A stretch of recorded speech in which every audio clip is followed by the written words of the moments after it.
Kamu mungkin berpikir jatuh ke dalam lubang hitam sama mudahnya dengan jatuh ke lubang raksasa. Tapi sebenarnya sangat berbeda loh. Untuk benar-benar jatuh ke dalam lubang hitam, kamu butuh keberuntungan yang luar biasa dan sedikit keajaiban. Selain itu, kalau kamu menyaksikan sesuatu jatuh ke lubang hitam, kamu bahkan gak akan melihatnya. Kenapa? Baiklah, yuk kita coba pahami keajaiban fisika. Jatuh ke dalam lubang hitam itu sangat rumit. Pertama, untuk mendapat kesempatan melakukannya, kamu harus membidik dengan tepat dan memulai perjalananmu dari jarak yang sangat jauh. Ini seperti mencoba menembak target kecil dari jauh. Hal ini karena lubang hitam berada di dalam galaksi yang penuh dengan objek-objek lain seperti bintang, planet, dan awan gas. Objek-objek ini punya gaya gravitasinya sendiri yang bisa memengaruhi jalur yang harus kamu lalui. Ini seperti saat kamu harus berhati-hati melewati ruangan, menghindari menabrak benda lain, atau tertarik keluar jalur oleh gerakan mereka. Dengan cara yang sama, ketika jatuh ke dalam lubang hitam, kamu harus menghindari pengaruh dari benda-benda langit lainnya. Semakin mendekati, segalanya menjadi semakin rumit. Mengubah arah sekecil apapun akan butuh energi sangat besar yang tidak mungkin kamu hasilkan. Ini seperti mencoba mengemudikan pesawat antariksa tanpa bahan bakar karena tarikan gravitasi lubang hitam luar biasa kuat. Begitu melewati titik yang disebut horizon peristiwa, tidak ada jalan untuk kembali. Kamu tidak akan bisa mengendalikan apapun. Nah, bahkan kalau kamu berhasil masuk ke jalur yang benar dan menghindari semua rintangan, masih ada situasi berbahaya yang menunggumu. Panas dan energi yang sangat intens di sekitar lubang hitam yang disebut plasma akan membakarmu saat kamu mendekat. Jadi kamu butuh perlindungan yang sangat kuat untuk bisa mendekatinya. Tapi bukan hanya mustahil untuk jatuh ke dalam lubang hitam ya, tapi juga mustahil melihat seseorang jatuh ke dalamnya. Kenapa? Yuk kita cari tahu. Bayangkan kamu berdiri jauh dari lubang hitam, melihat sesuatu yang semakin mendekati horizon peristiwa. Saat benda ini, katakanlah sebuah pesawat antariksa jatuh ke dalam lubang hitam, dua hal yang sangat aneh mulai terjadi. Pertama, warna pesawat antariksa akan berubah. Gravitasi di dekat lubang hitam sangatlah kuat, jauh lebih kuat daripada gravitasi yang kita rasakan di bumi. Gravitasi yang kuat ini memengaruhi segala sesuatu di sekelilingnya, termasuk cahaya. Nah, cahaya memiliki sifat yang menarik, yaitu membawa energi. Tapi ketika mendekati lubang hitam, tarikan gravitasi yang kuat mulai menguras energi cahaya. Semacam mencurinya, membuat cahaya menjadi lebih lemah. Dan ingatkah kamu saat melihat matahari terbenam yang indah? Matahari tampak berwarna oranye kemerahan yang hangat kan? Itu karena saat melintasi atmosfer kita, cahaya matahari tersebar dan kehilangan sebagian dari warna kebiruan yang berenergi lebih tinggi, menyisakan warna kemerahan. Jadi ketika kehilangan energi, cahaya cenderung bergeser ke spektrum warna merah. Hal yang sama juga terjadi di dekat lubang hitam. Cahaya dari pesawat antariksa kehilangan energi akibat gravitasi lubang hitam yang kuat. Jadi pesawat antariksa yang tadinya memiliki warna tersendiri mulai terlihat semakin merah saat semakin mendekati lubang hitam. Seakan lubang hitam itu sedang merapal mantra ajaibnya, mengubah warna pesawat antariksa itu sendiri. Keanehan kedua berkaitan dengan waktu. Menurut teori relativitas umum, gravitasi bisa mengacaukan waktu. Cara kerjanya pun sangat aneh karena tidak ada satupun bahkan orang-orang di dalam pesawat antariksa yang akan merasakan perubahan ini. Bagimu seorang pengamat dalam skenario ini, waktu berjalan seperti biasanya. Kamu duduk di sana menyeruput limun antariksa dan mengamati perjalanan pesawat luar angkasa. Bagi orang-orang di dalam pesawat antariksa, semuanya tetap sama. Jam tangan mereka terus berdetak dengan kecepatan yang teratur dan mereka menjalani hari seperti biasa. Tapi sebaliknya, bagimu ini seperti melihat pesawat antariksa jatuh dalam gerak lambat. Bagimu pesawat itu akan terlihat jatuh ke dalam lubang hitam selama berminggu-minggu atau bahkan bertahun-tahun. Mungkin saat kamu sudah berusia 80 tahun, pesawat antariksa itu masih ada di sana. Menakjubkan kan?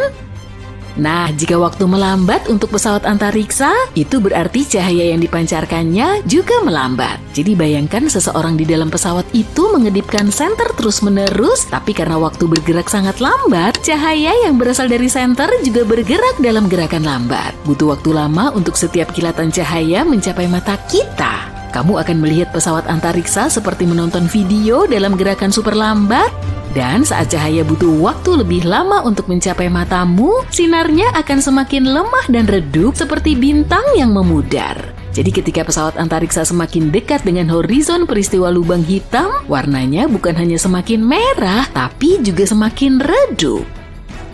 Jadi, semakin sulit untuk melihat pesawat antariksa ketika semakin dekat dengan lubang hitam.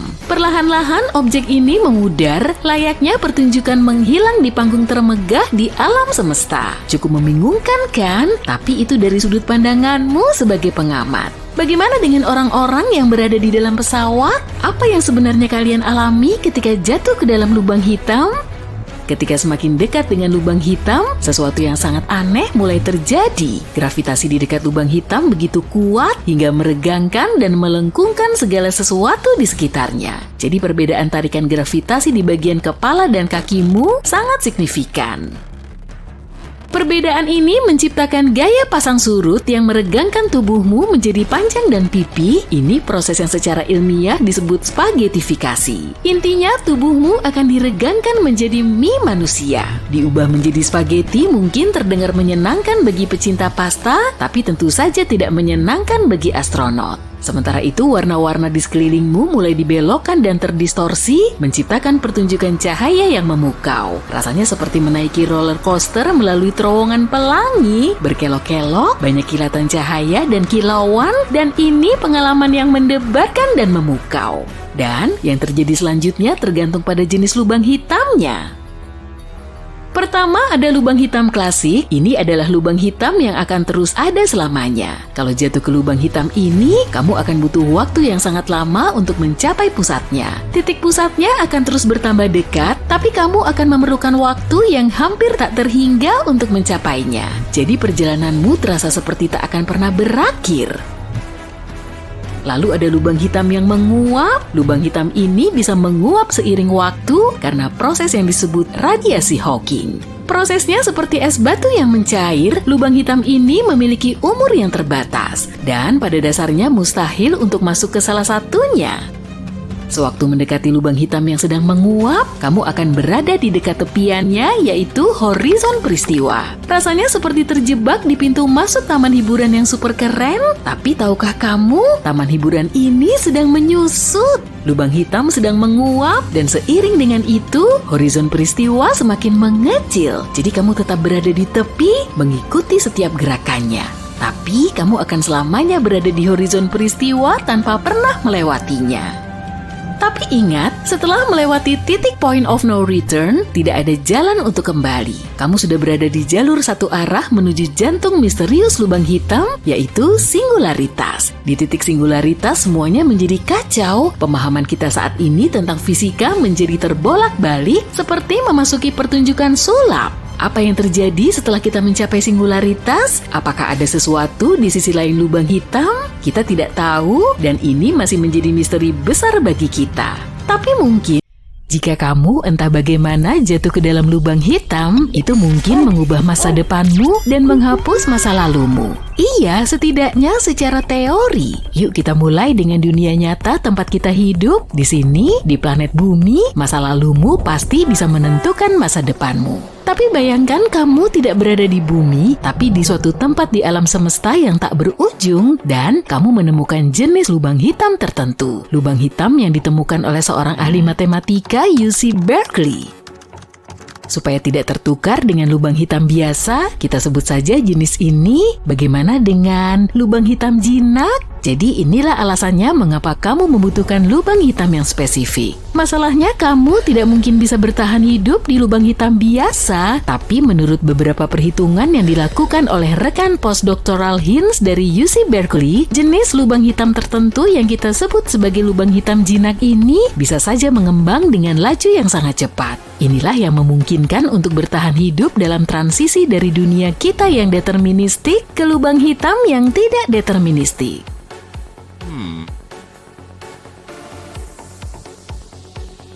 Bayangkan kamu selamat dari perjalanan itu dan sekarang kamu bergerak menuju pusat lubang hitam yang jinak. Mustahil untuk membayangkan apa yang ada di dalamnya, dan jika kamu sebagai seorang penjelajah benar-benar bisa masuk ke dalam lubang hitam, kamu tidak akan pernah bisa mengkomunikasikan kepada dunia luar hal-hal menarik apa yang tersembunyi di dalamnya. Tapi bukan itu yang menarik bagi kita sekarang. Kita perlu tahu bagaimana menyingkirkan masa lalu. Hans, matematikawan yang sudah kamu kenal, mempelajari lubang hitam yang tidak berotasi dan memiliki muatan listrik. Hal yang paling penting dari lubang hitam adalah selain horizon peristiwa, mereka juga memiliki horizon Cauchy. Inilah intinya. Horizon Cauchy adalah tempat di mana apa yang disebut determinisme runtuh. Itu mungkin terdengar terlalu ilmiah, tapi izinkan aku menjelaskannya padamu ya. Horizon Cauchy adalah tempat di mana masa lalumu tidak lagi menentukan masa depanmu. Jadi inilah metode yang terbukti secara matematis dan tampaknya berhasil untuk menyingkirkan masa lalumu. Yang perlu kamu lakukan hanyalah pergi ke luar angkasa, menemukan lubang hitam tertentu, masuk ke pusatnya, dan mencapai horizon Cauchy. Tapi jika kedengarannya terlalu rumit, kamu bisa mencoba untuk tidak melakukan kesalahan di bumi. Ide-ide seperti masa lalumu bisa dibatalkan, kamu memiliki banyak pilihan tentang bagaimana masa depanmu akan berkembang. Semua jargon tersebut terdengar tidak realistis sekaligus menarik. Misalnya, bayangkan tidak ada yang tahu bahwa kamu gagal masuk ke perguruan tinggi dan mendapatkan gelar, tetapi mulai sekarang kamu memiliki setiap kesempatan untuk melakukan apapun yang kamu inginkan. Tapi hanya secara teoritis, kenyataannya begitu kamu masuk ke dalam lubang hitam, bukan lubang hitam yang telah kita bicarakan, kemungkinan besar kamu akan lenyap untuk selamanya. Hei, jangan sedih dulu dong. Aku cuma berbicara tentang bentuk fisikmu saat ini. Ini sedikit lebih dalam dari yang terlihat. Masalahnya, ada prinsip mekanika kuantum yang aneh yang dapat dijelaskan dengan cara yang sederhana. Sebagai permulaan, bayangkan kamu bukanlah seorang manusia, melainkan hanya sebuah informasi. Kamu memiliki pengalaman, latar belakang, dan pemikiran. Semua ini adalah informasi tentang dirimu. Sekarang kita buat lebih sederhana lagi yuk. Bayangkan sebuah drive USB atau buku. Kedua benda ini mengandung informasi. Jika kamu menghancurkan drive USB yang berisi musik dan film, maka drive tersebut tidak akan ada lagi dalam bentuk fisiknya. Tapi informasi yang ada di dalamnya tidak akan pernah berhenti ada. Sama halnya dengan buku. Jika kamu membakarnya, informasi yang ada di dalamnya tidak ikut terbakar. Informasi tersebut akan tetap ada, tetapi dalam bentuk lain. Jadi teori yang menyenangkan ini mengklaim bahwa meskipun seseorang melewati horizon peristiwa yang merupakan titik tanpa harapan sebelum kamu menjadi spaghetti, mereka tidak berhenti ada. Dengan kata sederhana, para penjelajah alam semesta ini masih ada, tetapi dalam bentuk informasi. Sekarang, yuk kita kembali ke lubang hitam. Menurut Stephen Hawking, lubang hitam memancarkan radiasi. Radiasi membuat mereka menyusut dan seiring berjalannya waktu, maksudku seiring berjalannya banyak waktu, lubang hitam bisa menyusut sedemikian rupa hingga akhirnya lenyap. Jadi apa yang terjadi pada astronot yang terjebak di dalam lubang hitam? Jika lubang hitam itu menghilang, mereka tidak akan terlontar keluar dari lubang hitam seperti semula. Namun mereka akan tetap terlontar dari sana, tapi dalam bentuk radiasi Hawking. Tapi itu hanyalah sebuah teori. Benar, kamu ingat bahwa tidak ada yang tahu persis apa yang terjadi di dalam lubang hitam. Teori lain mengatakan apa yang terjadi di dalam lubang hitam tidak benar-benar berada di dalam lubang hitam. Kedengarannya seperti alternatif yang bagus untuk ke Las Vegas jika semua penerbangan untuk akhir pekan telah dipesan. Beberapa ilmuwan percaya bahwa lubang hitam mungkin memiliki portal di mana kamu bisa memutar waktu. Menurut teori ini, ada lubang putih di ujung lubang hitam. Jika kamu sampai di sana, kamu dapat membatalkan banyak hal. Misalnya, kamu memecahkan vas kesayangan ibumu, masuklah ke dalam lubang putih, dan semuanya akan kembali seperti baru. Kamu memasak orak-arik dan membuat jus jeruk segar, tapi entah bagaimana kamu kehilangan selera makan. Nggak masalah kok jika kamu memasaknya di dalam lubang putih. Voila! Telurnya tidak pecah, jeruknya tidak terpotong dan segar kembali. Nggak ada lagi makanan yang terbuang. Oke, memutar kembali waktu terdengar sangat keren, jadi kurasa kita mungkin membutuhkan lubang hitam untuk membantu kita. Jika lubang hitam dibuat di laboratorium, katakanlah lubang hitam bisa melahap benda-benda hingga menjadi cukup besar untuk menelan planet. Pertama, lubang hitam itu akan mengunyah Large Hadron Collider yang mungkin bisa menciptakan sesuatu yang mirip dengan lubang hitam di bumi. Berikutnya Jenewa, tempat Large Hadron Collider berada. Kemudian seluruh negara Swiss, lalu Eropa. Pada saat itu tidak lama lagi bumi akan lenyap. Untungnya jika lubang hitam benar-benar muncul, ukurannya akan sangat kecil sehingga tidak akan bisa melakukan apa-apa. Lubang hitam sebenarnya menghasilkan banyak energi dan melepaskannya seringkali dalam bentuk panas seperti tungku. Artinya lubang hitam akan memudar ketika kehabisan bahan bakar. Bahkan jika lubang hitam mikroskopis yang stabil tercipta, lubang hitam itu akan terus bertumbuh dengan sangat lambat sehingga tidak akan ada yang terjadi. Dengan asumsi bahwa ia bertahan cukup lama untuk menyerap partikel-partikel kecil di sekelilingnya, lubang hitam sebesar ini akan membutuhkan waktu yang sangat lama untuk mencapai berat 1 pon pun. Aku nggak akan ada saat itu, tapi lubang hitam di bumi bisa jadi sesuatu yang luar biasa. Lubang hitam yang relatif kecil pun bisa memancarkan energi yang cukup untuk menghidupi umat manusia. Kita berbicara banyak tentang makanan kan? Jangan lupakan spaghettifikasi. Konsepnya cukup sederhana, ini semua tentang gravitasi. Bayangkan kamu sedang bermain dengan permen karet, dengan kekuatanmu, kamu dengan mudah meregangkannya, sehingga alih-alih potongan biasa, kamu bisa mendapatkan permen karet yang panjang dan tipis. Hal yang sama juga terjadi pada kalian, gaya lubang hitam cukup untuk meregangkan kalian, seolah-olah kamu adalah permen karet.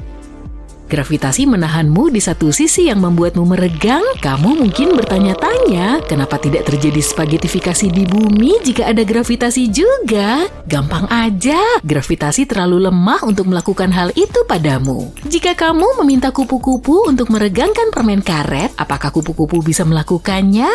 Gak mungkin kan? Anggota tubuh mereka yang kecil terlalu lemah. Sama halnya dengan bumi terlalu lemah dibandingkan dengan lubang hitam. Jadi jika kamu bertanya-tanya apakah kamu akan mencapai ketinggian 198 cm, itu mungkin tidak akan pernah terjadi di bumi. Tapi ketika kamu berada di dalam lubang hitam, kamu bisa melampaui ketinggian 198 cm. Tapi momen ketinggian terbaikmu tidak akan bertahan lama. Jika kamu meregangkan permen karet, suatu saat permen karet itu akan robek. Hal yang sama akan terjadi padamu karena spaghettifikasi.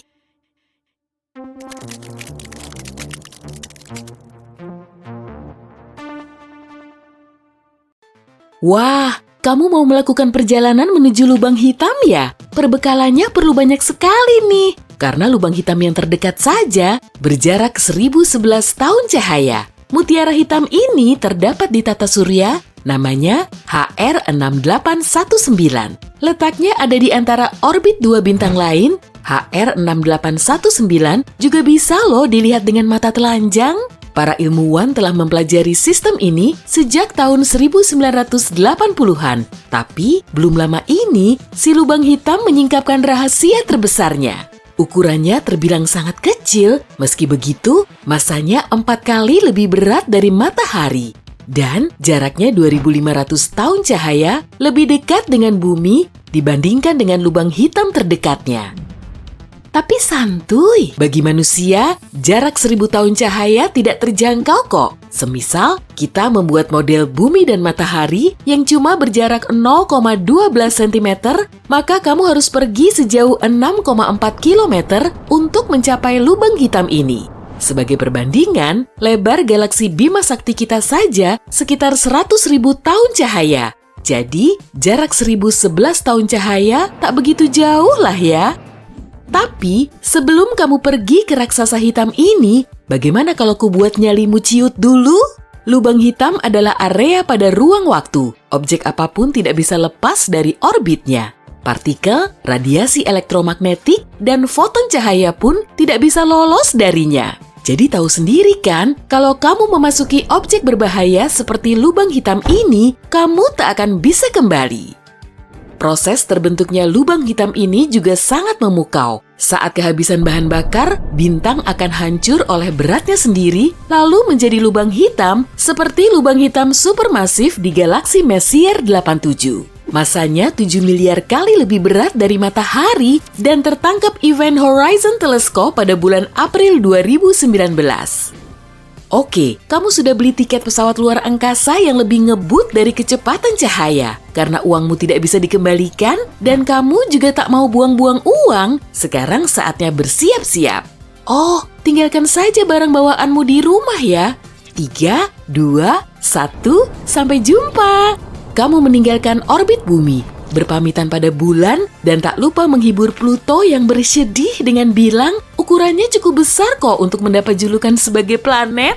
Kemudian, kamu melewati jalur ruang angkasa yang gelap dan disinilah perhentianmu, lubang hitam. Pakaian luar angkasamu sudah kamu kenakan, sebentar lagi kamu menuju ke sana. Objek pertama yang kamu lihat adalah horizon peristiwa. Medan gravitasi lubang hitam membelokkan cahaya di sekitar tepinya, jadi horizon peristiwa ini terlihat seperti croissant. Kalau sudah sampai di horizon peristiwa, kamu tidak akan bisa kembali. Kemungkinan terlihat juga kekacauan di cincin ini. Cahayanya bergerak ke berbagai arah karena kamu mendapat efek cermin. Tapi, kita masih belum tahu isi lubang hitam ini. Kirim drone saja. Medan gravitasi lubang hitam seketika menyedot drone-mu. Begitu memasuki horizon peristiwa, bentuk drone mulai berubah, memanjang seperti jalinan spaghetti. Semakin mendekati pusatnya, semakin panjang ukurannya. Geraknya juga terlihat melambat dan perlahan mendekati pusat lubang hitam. Inilah efek lain dari monster luar angkasa ini. Masa lubang hitam yang sangat besar tidak cuma membelokkan ruang, tapi juga waktu. Kalau kamu menggantung 1 jam di samping lubang hitam dan satunya lagi di dinding kamar tidurmu, kamu akan tahu kalau jarum detik di jam pertama hampir tidak bergerak, padahal 1 hari penuh telah berlalu di bumi. Dan semakin masif lubang hitamnya, akan semakin kuat efek perlambatan waktunya. Secara teori, kalau kamu punya pesawat luar angkasa yang bisa menahan gravitasi lubang hitam, kamu bisa terbang ke sana dan menunggu beberapa detik. Selama kamu menunggu, temanmu di bumi sudah melewati masa seumur hidupnya. Lampu di atas drone-mu menyala merah. Perubahan warna ini juga terjadi karena alasan yang sama. Jam yang ada jauh di dalam area gravitasi lubang hitam berdetak lebih lambat kalau diamati dari luar. Hal ini juga mempengaruhi panjang gelombang foton. Cahayanya terlihat merah karena gelombang warna merah paling panjang dalam spektrum cahaya tampak. Semua perubahan yang terjadi pada drone hanya berlangsung dalam hitungan detik, tapi bagimu seolah lambat karena dilatasi waktu. Oke, saatnya masuk ke lubang hitam. Inilah persiapan terakhirmu. Pakaian luar angkasa yang akan melindungimu dari radiasi Hawking. Radiasi ini terbentuk di lubang hitam karena efek kuantum di dekat horizon peristiwa. Radiasi Hawking mengurangi berat lubang hitam. Jadi, kalau lubang hitam tidak lagi menyedot massa dari benda-benda di sekitarnya, objek ini akan mengecil lalu hilang begitu saja. Oh ya, lubang hitam juga fana loh. Namun, radiasi Hawking bisa membakarmu hingga jadi abu. Kamu pun akan kehilangan kesempatan untuk melihat lubang hitam dari dalam. Oke, yuk kita selesaikan saja perjalanan sejauh 1011 tahun cahaya itu. 1 lompatan besar dan kamu tertarik ke dalam medan gravitasi lubang hitam. Saat inilah kamu tidak akan bisa kembali. Tapi dengan jarak segitu, kamu bisa kok membuat orbitmu stabil sehingga kamu bisa mengorbit lubang hitam seperti bulan mengelilingi bumi. Lebih tinggi sedikit saja, kamu akan terlempar ke angkasa yang tak berujung. Dan lebih rendah sedikit saja, kamu akan terseret masuk ke lubang hitam. Jadi secara teori, inilah jarak ideal planet. Dengan jarak ini pula, planet bisa dihuni kalau memenuhi semua syarat yang diperlukan. Beberapa menit telah berlalu, kamu pun mendekati horizon peristiwa. Coba lihat ke bawah, tubuhmu sangat panjang dan menyerupai spaghetti.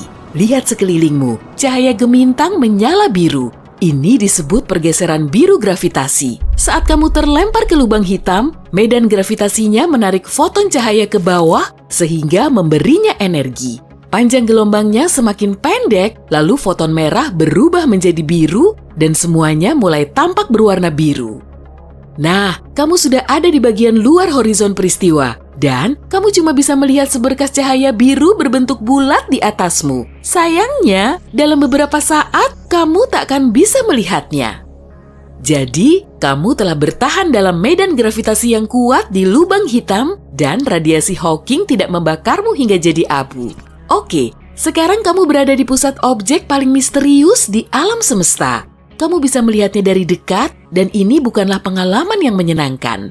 Disinilah tempat tergelap yang pernah kamu datangi. Hukum fisika pun tak lagi berlaku. Secara teori, waktu di sini berjalan sangat lambat sehingga planet asalmu tidak lagi ada. Dan lubang hitam baru bisa muncul menggantikan matahari kita. Kamu masih hidup kok, selama persediaan oksigen di baju pelindungmu mencukupi. Tapi bagaimana jika benda kosmik ini sebenarnya berupa lorong menuju tempat lain di alam semesta? Begitulah menurut teori populer, tapi para ilmuwan masih belum bisa memastikannya. Kalaupun benar, setelah beberapa saat kamu akan melihat cahaya biru lagi. Dan kamu akan terjatuh lagi seperti sebelumnya, hanya saja secara terbalik. Setelah meninggalkan singularitas atau pusat lubang hitam, kamu akan berada di horizon peristiwa. Cahaya dari bintang yang menyala biru berangsur-angsur jadi merah. Kamu bisa merasakan getaran dan kehangatan dari radiasi Hawking. Tapi kemudian, kamu terlempar ke angkasa luar, mungkin menuju suatu galaksi yang jauh. Tidak ada yang tahu apa yang akan terjadi selanjutnya. Apa kamu akan berinteraksi dengan bentuk kehidupan yang belum diketahui sebelumnya? Atau manusia tidak bisa bertahan dalam kondisi yang ada di sana? Mungkin kamu tidak sedang berada di luar angkasa lain, tapi di alam semesta paralel. Ada juga loh teori seperti ini. Menurut teori ini, lubang hitam merupakan portal menuju dimensi lain. Sederhananya, ada banyak sekali salinan alam semesta kita. Setiap kali kamu dihadapkan pada pilihan, kembaranmu dari alam semesta lain memilih hal lain. Tapi kalau itu sih, kita biarkan saja sutradara film-film super keren yang memikirkannya. Saat ini, perjalanan menuju lubang hitam sangat mustahil dilakukan oleh umat manusia. Kita bahkan tidak bisa mencapai lubang hitam yang terdekat. Tapi suatu hari nanti, kita akan tahu sifat objek luar angkasa ini secara mendalam dan mungkin pengetahuan ini akan membuat kita lebih maju dan menjadikan kita sebagai peradaban multigalaksi. Ada hal keren yang baru-baru ini ditemukan oleh para ilmuwan. Lubang hitam Schrödinger. Yap, objek paling seram di semesta kita ternyata lebih mengerikan. Sekarang kita tahu objek-objek ini juga bisa berwujud banyak sekaligus. Tapi apa artinya itu? Yuk kita cari tahu.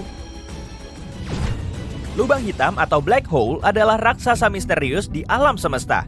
Kadang rasanya makin kita pelajari, makin sedikit yang kita ketahui. Kita menemukannya belum lama ini, di abad ke-20. Dan sejak saat itu, kita terus mencari berbagai lubang hitam di seluruh alam semesta kita. Ukurannya pun berbeda-beda, dari yang seukuran kota kecil sampai ukuran yang tak terbayangkan dan mengerikan. Tapi fitur paling pentingnya mungkin adalah masanya yang besar. Dan disinilah penelitian baru-baru ini berfokus. Para ilmuwan menemukan bahwa lubang hitam punya properti kuantum yang sangat tak biasa. Ternyata, tiap-tiap lubang hitam itu bisa berukuran besar dan kecil, ringan dan berat, hidup ataupun mati. Waduh, kalau yang masalah hidup, semoga nggak ada lubang hitam yang hidup beneran ya. Tapi poin utama dari penemuan ini adalah bahwa tiap lubang hitam bisa aja ada dalam banyak wujud sekaligus. Kedengarannya aneh ya. Maksudnya gimana sih? Ya, kemampuan untuk bisa menjadi apa saja di waktu yang sama bukanlah konsep baru dalam dunia sains. Ahli fisika menyebutnya superposition atau simpelnya keadaan yang tidak pasti. Ahli fisika kuantum pertama kali menemukan hal ini dalam partikel kuantum kecil. Mereka menyadari sesuatu yang aneh sekali, yakni selama kita nggak mengawasi suatu partikel, partikel itu bisa berwujud banyak sekaligus. Dan kalau kita mulai berinteraksi dengan partikel itu, misalnya aja melihatnya, mengukurnya, atau ngelakuin apa aja menyangkut partikel itu, barulah si partikel itu memutuskan wujudnya seperti apa. Begini contohnya, bayangin kamu punya bola di dalam kotak. Kamu nggak tahu gimana wujudnya. Intinya selama masih di dalam kotak, bola itu bisa punya semua warna sekaligus. Waktu kamu keluarin dari kotak, barulah bola itu memilih satu warna. Semua ini terjadi saat itu juga, jadi kamu gak nyadar. Bagimu, bola itu warna biru aja. Lumayan serem gak sih? Hal ini memunculkan banyak pertanyaan. Contohnya, gimana partikel-partikel itu bisa tahu kalau kita lagi melihatnya? Gimana partikel-partikel itu bisa memutuskan untuk jadi wujud seperti apa? Dan seperti apa dunia kita sebenarnya kalau kita cuma melihat apa yang diperlihatkan kepada kita? Tentu penemuan ini bikin gonjang-ganjing komunitas sains. Gak heran sih, memang kedengarannya nggak biasa. Inilah yang juga dipikirkan seorang fisikawan, Erwin Schrödinger, di awal abad ke-20. Gagasan mengenai teori kuantum terasa seperti khayalan baginya. Makanya dia memutuskan untuk menantangnya. Dia mengadakan sebuah eksperimen yang kita semua tahu. Kamu pun mungkin pernah dengar. Bahkan kalau kamu tipe yang gak tertarik sama sains. Yap, eksperimen kucing Schrödinger yang terkenal itu. Jadi, apa tujuan eksperimen ini? Pertama-tama, kita punya kotak dan seekor kucing. Di dalam kotak ada sebuah wadah berisi gas beracun dan sebuah mekanisme khusus. Setiap jam ada 50% kemungkinan mekanisme ini akan membuka wadah gas tadi atau mungkin juga enggak. Kalau wadah terbuka, gas beracun akan keluar dan si kucing yang malang akan mati. Tapi kalau wadah tetap tertutup, si kucing akan tetap sehat dan happy. Tenang, ini cuma eksperimen hipotetis kok. Gak ada kucing yang dikorbanin. Tapi bayangin aja, kita udah masukin kucing ke dalam kotak dan kita tunggu sampai 1 jam. Nah, sekarang waktunya ngecek hasilnya. Disinilah kita mulai masuk ke bagian paling menariknya. Kira-kira kalau di dunia kita yang biasanya, hasil akhirnya bakalan gimana menurutmu? Dalam 1 jam, wadah gas tadi mungkin aja udah terbuka atau belum. Itulah saat-saat penentuan nasib si kucing. Setelah itu, kita cuma harus buka kotaknya untuk melihat hasilnya. Tapi di fisika kuantum, semuanya jauh lebih aneh. Menurut fisika kuantum, sampai kita membuka kotak, kucing di dalamnya bisa aja hidup sekaligus mati. Dengan kata lain, alam semesta sendiri nggak tahu si kucing ini harus digimanain. Seolah si kucing malang sedang berada di ambang 2 dunia di dalam kotak itu. Dan saat kamu membuka kotak, semesta akan memilih hasil eksperimen itu secara random. Jadi, buat apa kita ngelakuin semua itu ke si kucing? Awalnya, Erwin Schrödinger ingin menunjukkan betapa bodohnya teori ini. Tapi, dia malah nggak sengaja membuktikan bahwa fisika kuantum itu benar. Situasinya lumayan lucu sih. Kayak, hahaha, ahli-ahli fisika kuantum ini nggak paham apa yang mereka omongin. Menurut logika mereka, kucing di kotak ini bisa hidup sekaligus mati. Tunggu. Ya, benar juga sih. Schrödinger mendapatkan penghargaan Nobel tahun 1933, meski bukan karena penemuan ini. Dan tahun 2022, 3 ilmuwan lain mendapatkan penghargaan Nobel juga karena penemuan baru di bidang ini. Mereka adalah Alain Aspect, John F. Clauser, dan Anton Zeilinger. Mereka menerima Nobel karena eksperimen yang melibatkan wujud kuantum yang rumit. Artinya apa? Ya, kayaknya sekarang kita harus cari penjelasan dari semacam sihir mekanika kuantum. Sayangnya, peradaban manusia belum berkembang sedemikian baik untuk bisa menguji teori-teori ini. Yap, belum. Tapi kita udah punya banyak perkiraan. Contohnya aja, teori semesta paralel adalah salah satu usaha untuk menjelaskan fenomena ini. Ingat bola di dalam kotak tadi? Pada dasarnya, menurut teori multisemesta, realita itu jumlahnya tak terbatas. Jadi, waktu kamu nggak tahu seperti apa wujud bola, bola itu ada dalam keadaan antar dimensi yang nggak pasti. Tapi, waktu kamu buka kotak dan melihat bola itu, kamu berpindah ke realita random. Misalnya, realita bahwa bola itu biru. Kedengarannya nggak masuk akal ya, tapi tetap menarik. Oke, tapi kenapa kita butuh semua info ini sekarang? Apa hubungannya sama penemuan baru-baru ini? Jadi kan ilmuwan-ilmuwan tadi berpikir, kalau partikel yang kecil aja berperilaku seperti itu, gimana dengan objek angkasa yang besar-besar di luar sana? Maka mereka memutuskan untuk mengarahkan penelitian mereka ke luar angkasa, bukan lagi di ranah mikro. Fisikawan teoretis berkebangsaan Amerika dan Israel, Jacob Bekenstein, adalah orang pertama yang menyatakan bahwa lubang hitam mungkin punya sifat aneh yang sama. Tapi teori ini masih harus diuji. Penelitiannya sendiri bertujuan untuk menemukan hubungan antara partikel kuantum dan lubang hitam. Para peneliti membuat struktur komputer tempat mereka memposisikan partikel kuantum simulasi tepat di pinggir lubang hitam raksasa simulasi. Akhirnya, analisis ini menunjukkan bahwa lubang hitam juga bisa berwujud banyak dalam satu waktu. Misalnya, lubang hitam bisa aja luar biasa besar atau nggak sama sekali. Dan tiap gerbang luar angkasa misterius ini juga bisa punya masa berbeda-beda dalam waktu yang sama. Pemodelan ini menunjukkan bahwa masa superposisi ini kenyataannya berada dalam frekuensi atau rasio tertentu, seperti yang diprediksi Bekenstein. Kata fisikawan Magdalena Zeich, mengacu ke penelitian itu. Maksud dari semua itu belum benar-benar jelas, dan penelitian itu sendiri juga belum membawa kita lebih dekat ke pemahaman tentang bagaimana cara kerja semesta kita atau apa yang terjadi di dalam lubang hitam. Kita cuma baru menyadari satu hal, segala hal di sekeliling kita ini jauh lebih rumit dan fantastis daripada yang kita bayangkan. Siapa tahu, mungkin lubang hitam adalah portal antara semesta-semesta paralel. Kita nggak bisa juga membantah hal ini sekarang. Dengan kata lain, alam semesta telah menunjukkan sekali lagi bahwa dirinya jauh lebih aneh, lebih misterius, dan lebih menarik daripada yang bisa kita bayangkan. Mari berharap di masa depan kita akan bisa memahami setidaknya setitik aja apa yang terjadi di dalamnya. Kita semua tahu tentang lubang hitam, tapi bagaimana dengan saudara kembar misteriusnya, lubang putih? Apa kamu pernah dengar tentangnya? Apa mereka nyata? Dan pertanyaan terpentingnya, apa keduanya adalah portal interdimensional besar? Mari cari tahu. Lubang hitam adalah objek antariksa menyeramkan dengan daya tarik yang sangat luar biasa. Gravitasinya begitu besar, hingga cahaya pun tak bisa lepas darinya. Itu sebabnya mereka tampak hitam bagi kita. Mereka muncul saat bintang yang setidaknya 3 kali lebih besar dari matahari mati, menua. Bintang seperti itu menumpahkan lapisan gas dan ukurannya menyusut. Intinya terus menyusut hingga berubah menjadi bola kecil bertekanan besar di dalamnya. Dan saat tak mampu menahan tekanan ini lagi, dia meledak, kolaps dengan sendirinya dan menjadi lubang hitam. Dan kita masih harus banyak belajar tentang mereka. Tapi setidaknya kita punya gambaran kasar tentangnya. Tapi bagaimana dengan lubang putih?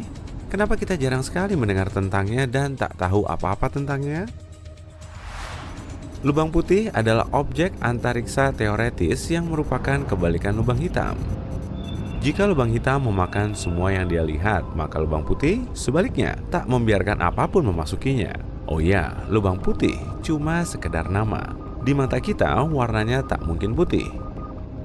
Bayangkan kamu sedang di pesawat antariksa. Tiba-tiba kamu melihat sesuatu yang mirip lubang hitam biasa yang dikelilingi cincin debu dan gas antariksa yang terang, berputar, dan masif. Namun, kalau terus menatapnya, kamu akan melihat sesuatu yang unik. Lubang ini memuntahkan materi dari pusatnya. Lubang hitam jelas tidak begini. Pada saat itu, kamu menyadari ini adalah lubang putih karena secara visual perbedaan tak ada. Kedua fenomena antariksa ini punya apa yang disebut cakrawala peristiwa yang merupakan semacam batas. Untuk lubang hitam, batas ini menjadi titik tak bisa kembali. Kalau melewatinya, tak ada jalan kembali untukmu. Tapi untuk lubang putih, itu lebih seperti tembok tak terlihat yang tak bisa kamu lewati. Agak mirip klub eksklusif yang gak ada isinya. Nah, ini dia yang menarik. Suatu kali, sebuah lubang putih mendapatkan material dalam jumlah besar dari suatu tempat, entah bagaimana. Tapi kemudian, dia berhenti menyerap materi ini dan mulai memuntahkannya. Jadi, artinya, dia memuntahkan sisa-sisa masa lalu. Tapi masa lalu apa yang dimaksud? Bisakah lubang putih memuntahkan sesuatu yang pernah ada dan sudah lama menghilang? Bisakah mereka memengaruhi dunia kita? Gambaran ini mungkin agak mengkhawatirkan, tapi tenang aja, sebab kita belum menemukan satupun lubang putih. Mungkin karena pengetahuan kita tentang antariksa sangat sedikit. Pada abad ke-20, Albert Einstein dan teori relativitas umumnya menghantam fisika seperti tsunami. Dia menemukan sesuatu yang luar biasa, yaitu gravitasi, sebagai kekuatan perkasa yang tak terlihat, mampu membengkokkan ruang dan waktu. Penemuan ini merupakan suatu terobosan. Saat itulah para ilmuwan pertama kali berteori tentang keberadaan lubang hitam. Tapi mereka butuh lebih dari 40 tahun untuk memahami objek antariksa ini, atau bahkan membuktikan keberadaannya. Baru belakangan ini kita melihat foto pertama lubang hitam yang terletak di pusat galaksi M87. Kamu mungkin mengingatnya, banyak orang menertawakan fakta bahwa itu terlalu buram. Tapi kita harus memberi penghargaan lebih kepada para ilmuwan. Foto ini diperoleh lewat kerjasama internasional antara stasiun antariksa dan 8 teleskop darat. Jadi, pada dasarnya kita butuh upaya dan sumber daya yang besar untuk mendapatkan bukti kecil tentang keberadaan lubang hitam. Pantas saja kita masih belum menemukan saudara kembarnya. Namun, di sisi lain, banyak ilmuwan kini berpikir bahwa lubang putih bahkan mungkin tidak nyata. Untuk waktu yang lama, lubang putih adalah kesimpulan logis dari teori relativitas. Jika lubang hitam ada, kenapa lubang putih tidak muncul di alam semesta? Namun, baru-baru ini, para ilmuwan mulai mempertanyakan apakah lubang putih itu mungkin ada. Kita tahu cara lubang hitam lahir, tapi agar lubang putih muncul, seluruh proses ini perlu dibalik. Itu sama sekali nggak masuk akal. Kita bisa mengambil sebutir telur dan mengubahnya jadi telur dadar. Tapi bagaimana kita mengubah telur dadar menjadi telur utuh? Dan bukan cuma tentang makanan. Pada awalnya, segala sesuatu di alam semesta punya bentuk yang jelas dan pasti. Kemudian, seiring waktu, semua menjadi makin kacau. Ini adalah salah satu hukum statistik alam semesta. Selain itu, sepertinya lubang putih tak mungkin bertahan lama. Mereka akan membuang banyak massa dan materialnya ke luar angkasa. Semua ini akan berkumpul di sekitarnya, sampai akhirnya sebuah lubang putih akan kolaps dan membentuk lubang hitam lainnya. Siklus yang aneh. Tapi seperti inilah prosesnya kalau kita memakai akal sehat. Tapi kita semua tahu bahwa alam semesta terlalu keren untuk otak kita yang kecil dan sederhana. Ada begitu banyak hal di dalamnya yang tak masuk akal, tapi ternyata ada. Beberapa fisikawan mencoba mengembalikan lubang putih ke pusat perhatian ilmiah. Argumen utama mereka dimulai dengan pertanyaan, apa yang terjadi pada objek yang memasuki lubang hitam? Mereka tak mungkin menghilang begitu saja. Menurut fisika, tak ada materi di alam semesta yang bisa berubah menjadi ketiadaan begitu saja. Materi itu tak pernah hilang, hanya berubah. Jadi, apa yang terjadi di dalam lubang hitam? Apa yang terjadi pada lubang hitam itu sendiri saat usianya habis? Dan bagaimana lubang putih lahir? Seperti yang mungkin sudah kamu duga, semua pertanyaan ini mungkin punya satu jawaban. Kedua lubang itu pasti saling berhubungan, dan keduanya bahkan mungkin semacam portal. Agar teori ini benar, kita perlu melanggar persamaan relativitas umum. Dan kita tahu bahwa teori Einstein telah dianggap tak bisa diganggu-gugat selama bertahun-tahun. Tapi ada fakta seru, kita akhirnya menantang teori itu di tahun 2022. 3 ilmuwan mendapatkan hadiah Nobel untuk membuktikan bahwa Einstein banyak salah. Dan alam semesta jauh lebih rumit dari yang kita duga. Dengan kata lain, lubang putih bisa jadi nyata. Mereka mungkin agak gila dan tak bisa kita pahami, tapi keberadaannya masih mungkin ada. Kalau benar, bagaimana cara kerjanya? Nah, kami punya beberapa ide. Misalnya, ada yang berpendapat bahwa lubang putih mungkin merupakan anaknya lubang hitam. Seiring waktu, lubang hitam bisa menua dan menjadi sangat kecil. Kemudian, proses yang terjadi di dalamnya akan berhenti mematuhi akal sehat. Kacakan kuantum murni akan muncul, partikel menciptakan kegilaan dan kekacauan. Dan boom, lubang hitam berubah menjadi lubang putih. Lubang putih seperti itu akan berukuran sebesar partikel kecil dan beratnya kira-kira sama dengan selai rambut manusia. Dia tak akan punya massa gravitasi sebesar leluhurnya, tapi akan punya bagian dalamnya. Dengan kata lain, lubang putih ini akan menyimpan semua yang ditelan lubang hitam di kehidupan sebelumnya. Dan cepat atau lambat, itu akan mulai memuntahkan materi ini. Jika teori ini benar, maka suatu hari nanti, lubang putih mungkin mulai mendominasi seluruh alam semesta kita. Ini bisa terjadi saat semua bintang mati dan semua lubang hitam mengering. Tapi itu masih akan terjadi lama sekali, sekitar triliunan tahun di masa depan. Alam semesta mungkin tak bertahan selama itu. Ada juga pilihan lain. Mungkin seluruh alam semesta kita adalah ciptaan lubang putih. Beberapa fisikawan mengatakan Big Bang tampak mencurigakan seperti perilaku potensial lubang putih. Keduanya sangat mirip secara matematis, dan siapa tahu, mungkin mereka benar. Bagaimanapun, ada banyak hal di alam semesta yang belum kita ketahui, dan mungkin kelak kita akan menemukan rahasia si kembar ini. Semoga mereka memang punya portal interdimensional yang keren.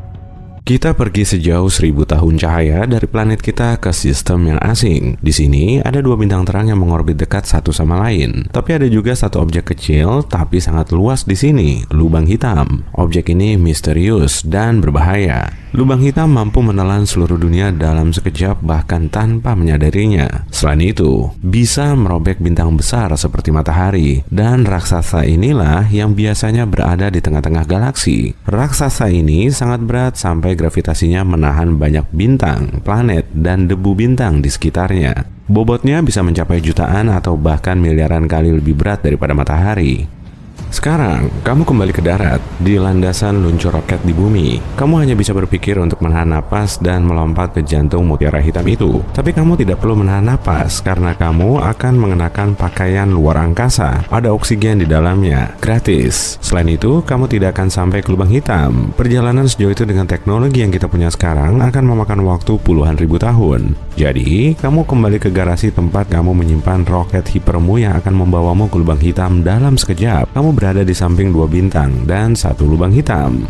Hal pertama yang kamu lihat adalah warna lubang hitam bukan hitam. Gaya gravitasinya menarik tak hanya objek, tapi bahkan cahaya. Ini membuat lubang itu tidak terlihat. Kamu hanya bisa melihat lingkaran terang di sekitarnya yang disebut horizon peristiwa. Itu terdiri dari cahaya berputar, debu panas, plasma, dan pecahan asteroid yang juga terjebak di sana. Jadi, horizon peristiwa adalah rintangan pertama yang harus dilewati. Oke, kamu sudah pakai jetpack, membuka pintu roketmu, lalu melompat ke lubang hitam. Gaya gravitasi mulai menarikmu dengan cepat ke arahnya. Pakaian luar angkasa melindungimu dari suhu tinggi dan level radiasi di horizon peristiwa. Alat pelindung konvensional tak bisa membantumu. Jadi, kamu berterima kasih kepada ayahmu karena dia juga menyimpan pakaian pelindung super kuat ini di garasimu. Kamu mulai merasa tubuhmu meregang tidak nyaman. Masalahnya, gravitasi meningkat semakin dekat kamu ke tengah lubang hitam. Gravitasinya jauh lebih kuat di kepalamu daripada di kakimu. Tubuhmu mulai meregang seperti spaghetti. Itu sebabnya namanya adalah spaghettifikasi. Tidak ada pakaian yang bisa melindungimu dari itu. Dan tidak ada pesawat antariksa yang bisa tahan dengan tekanan seperti itu. Ini video singkat. Oke, kembali ke momen sebelum lompatan. Kamu sadar untuk sampai di jantung lubang hitam dan selamat, kamu tidak butuh peralatan canggih, tapi lubang hitam lainnya. Ukuran dan beratnya lah yang penting di sini. Secara teori, kamu bisa selamat saat jatuh ke lubang hitam supermasif. Yang paling penting adalah luas horizon peristiwa lubang hitam itu. Saat lubangnya kecil, sekitar luas matahari, horizon peristiwa juga kecil. Lalu pinggirannya sangat dekat ke pusat gaya gravitasi yang aneh sehingga akan membuatmu seperti spaghetti dengan cepat dan brutal. Tapi jika horizon peristiwanya luas, pinggirannya akan semakin jauh dari pusat gaya gravitasi. Maka perbedaan gravitasi yang menekan di kepala dan kakimu tidak akan ada. Jika kamu punya cukup udara di pakaian luar angkasamu, kamu bisa selamat dari perjalanan itu. Jadi, kamu harus memilih lubang hitam supermasif. Coba kita lihat lubang hitam supermasif yang ada di tengah Bima Sakti. Tidak, ada terlalu banyak plasma panas dan puing di sekitarnya. Kamu butuh lubang hitam yang benar-benar terisolasi untuk lompatan seperti ini. Di ruang gelap yang membuatnya tak sempat untuk mengumpulkan puing dunia di dekatnya. Kamu dengan cepat membuka peta luar angkasamu dan menemukan lubang hitam seperti itu. Melesat lebih cepat dari cahaya. Dan kamu sampai. Ini dia, kehampaan gelap besar. Hanya ada cahaya yang menyimpang dari bintang dan galaksi jauh di horizon peristiwanya. Untuk menguji teorimu, kamu melempar maneken ke dalamnya. Maneken itu mendekati lubang hitam, perlahan sampai diam. Tapi itu hanya ilusi. Lubang hitam sangat berat sampai bisa membengkokkan ruang dan waktu. Jadi bagi pengamat, maneken itu membeku di horizon peristiwa. Padahal itu sudah lama masuk ke jantungnya. Maneken itu tidak meregang seperti kamu saat jatuh ke lubang hitam kecil. Jadi sekarang kamu melompat dengan percaya diri. Ingat, meskipun kamu merasa baik-baik saja, ini tetap perjalanan sekali jalan. Begitu ditarik lubang hitam, tidak ada yang bisa lepas dari pelukannya. Tak peduli sekuat apapun roket yang kamu punya, atau sekeras apapun kamu mengepakkan lenganmu. Sekarang, kamu ada di tepi piringan akresi. Setiap detik di sini sama dengan berminggu-minggu atau berbulan-bulan di bumi. Kamu pergi melewati waktu. Planet kita mungkin sudah punya mobil terbang dan gedung pencakar langit dengan tinggi beberapa kilometer di mana-mana. Tapi bagimu, ini baru beberapa menit. Wah, semua cahaya yang kamu lihat dari bintang berubah menjadi merah. Itu juga karena gravitasi. Cahaya yang kita lihat adalah gelombang, tapi lubang hitam meregangkannya. Panjang gelombang pendek biru menjadi panjang dan merah. Bagus, kamu sudah melewati horizon peristiwa dan kini kembali ke kehampaan hitam. Kamu menengadah dan melihat secercah cahaya. Faktanya, itu hal terakhir yang kamu lihat. Setelah itu, hanya ada kekosongan hitam. Tak ada yang tahu apa yang terjadi berikutnya. Beberapa teori mengatakan lubang hitam mungkin portal ke dimensi lain atau ke tempat lain di alam semesta. Dengan masuk ke lubang hitam di galaksi kita, kamu bisa melompati jarak ratusan ribu tahun cahaya dari rumah kita. Dalam kasus itu, kamu akan jatuh secara terbalik. Pertama, kamu melihat seberkas cahaya yang kecil tapi meluas. Lalu, cahaya bintang merah kembali menjadi biru dan dalam sekejap, kamu kembali ke horizon peristiwa. Tak lama setelah itu, kamu bebas dari tarikan lubang hitam. Tapi ilmuwan belum bisa memastikan teori ini. Oke, itu terlalu suram. Jadi, kali ini saja kami akan membawamu kembali ke bumi bersama teman-temanmu. Mereka memujimu dari pencapaianmu selamat dari pusat lubang hitam. Sekarang, kamu kesayangan perusahaan dan tidak ada lubang hitam yang bisa membuatmu takut. Tapi lubang hitam terbesar di luar angkasa pun tidak begitu menyeramkan seperti yang kamu kira. Lubang hitam punya masa hidup. Radiasi yang kusebutkan tadi mengambil energi dari lubang hitam. Jika tak ada makanan di sekitarnya, lubang itu mulai kempis seperti balon. Dan pada akhirnya tidak ada yang tersisa. Ketakutan lain terkait lubang hitam adalah kita bisa membuatnya di bumi. Benar, di dalam penumbukan hadron raksasa, ilmuwan melakukan percobaan dengan partikel kecil yang bertabrakan pada kecepatan tinggi. Ada ledakan energi yang besar, dan beberapa ilmuwan percaya energi ini cukup untuk menciptakan lubang hitam kecil.